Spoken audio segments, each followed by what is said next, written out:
Monday night we had the Raw is 30 show, the throwback show with a bunch of legends.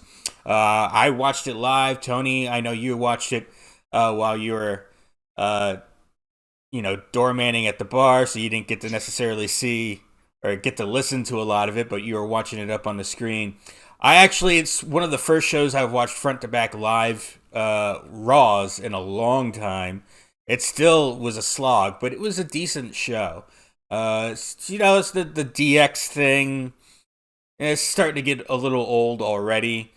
Maybe it's because they were just back a few weeks ago, but the opening segment was fantastic with the Sami Zayn and the Bloodline and Jay running over to stop Solo from giving him the Samoan Spike.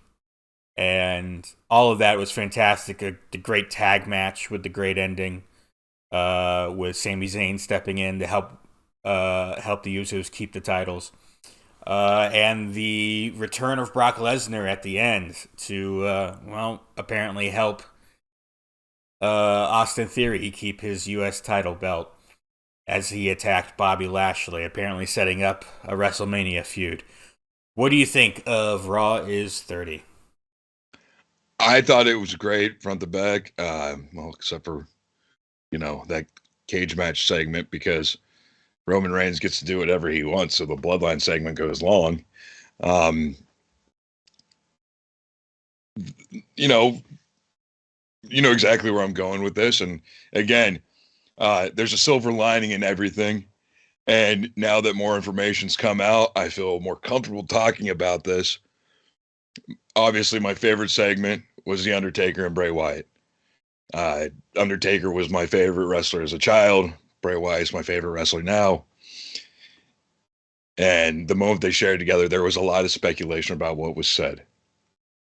The Undertaker commented saying that it was one of those moments that's a special moment. And then Bray Wyatt basically sent a long tweet out after that, thanking Taker for all he's done for the industry, and basically confirming that what that moment was between them was a passing of the torch. For me, the rest of the show could have been a steaming dumpster fire, but it would have been great due to that one moment. So Raw 30 was a win in my book. Yeah, I agree. It was a win. Again, with the steel cage, I think it's very interesting. You brought it up that there was a timing issue, and a lot of fans, and yourself included on the original taping of the show, were like, well, why wouldn't you get rid of some of the junk that was later in the show? The whole Bianca Belair, Sonya Deville stuff was kind of maybe the lamest part of the show, but it's been brought up, and I didn't realize this even at the recording. For whatever reason, I watched 3 hours of the show, and I didn't realize the entire first hour was commercial free. So that made it that much more complicated to try and rein something in at the back half of the show as opposed to the first hour.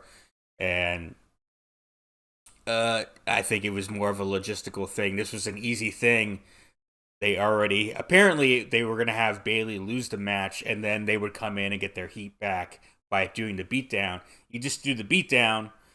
It sucks that you're losing that the match that you've been promoting isn't going to happen, but it's almost beneficial in that Bayley doesn't have to take a loss. So, it sucked, but, they dealt with it, I think, the best way they could, more than likely. Anytime you have any sort of mistiming like that, it's a scramble and you're doing whatever you can. It's because you're live, and it's panic mode at that point, I could imagine.